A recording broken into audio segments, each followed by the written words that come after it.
Today in Atlanta, Georgia, the Department of Justice has a new request on the table regarding the 2020 election records. Now that's worth discussing.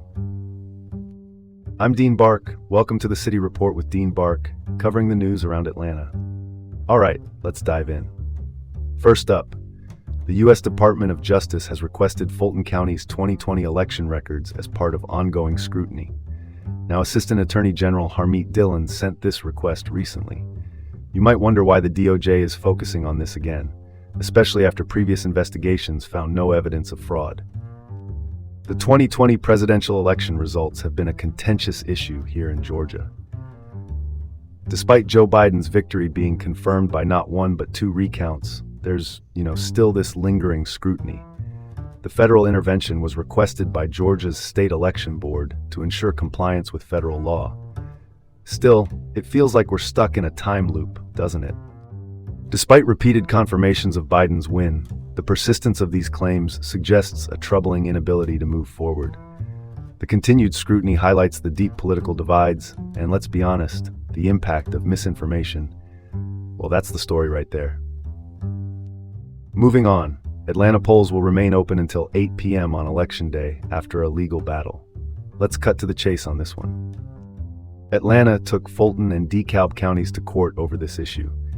The city argued against the state's guidance for a 7 p.m. closing time, especially since there's a special election for the Public Service Commission. Judge Melanie Leftridge ruled in favor of keeping polls open an extra hour. Accessibility in voting is vital, right? However, voters arriving between 7 and 8 p.m. can only cast provisional ballots for local races, not the special election. Extending poll hours ensures more voices are heard, but excluding votes from the special election is a missed opportunity for full participation. Well, that's one way to look at it. All right, next topic. Amazon's layoffs won't impact Atlanta's largest landlord, Cousins Properties, but they're keeping an eye on office demand. Cousins Properties, led by CEO Colin Connolly, reassured investors about the stability of Atlanta's office market. Even though Amazon, their largest tenant, announced layoffs of 14,000 employees, Connolly believes there's potential for increased office space demand. Quite the juxtaposition, isn't it? As companies adjust post-pandemic, the return to office movement might counterbalance the layoffs. Now, despite the layoffs, the potential increase in office space demand is a silver lining for Atlanta's real estate market. Let's not overcomplicate this. Let's pivot to the next story. UPS faces customs challenges due to changing tariffs, impacting operations and customer satisfaction. UPS, based in Sandy Springs, Georgia, is grappling with increased customs challenges. The removal of the de minimis exemption for packages under $800 has led to a tenfold increase in customs entries. That's a logistical headache if I've ever heard one. They're leveraging technology and AI to manage this influx, but many packages still require manual intervention. Frequent tariff changes create unnecessary hurdles for businesses, underscoring the need for stable trade policies. Call it like it is. And now for something completely different.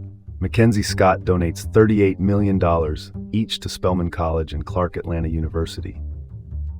Mackenzie Scott, known for her philanthropy since her divorce from Jeff Bezos, is making waves again. Her donations to these historically black colleges and universities will boost financial aid and infrastructure. Now that's a headline worth celebrating. Scott's generous donations underscore the importance of supporting institutions that foster diversity and opportunity. Here's the takeaway. Advancing educational equity is crucial, and her contributions are a step in the right direction. This is Dean Bark signing off from the City Report with Dean Bark in Atlanta. Have a great day, and tune in tomorrow for more updates.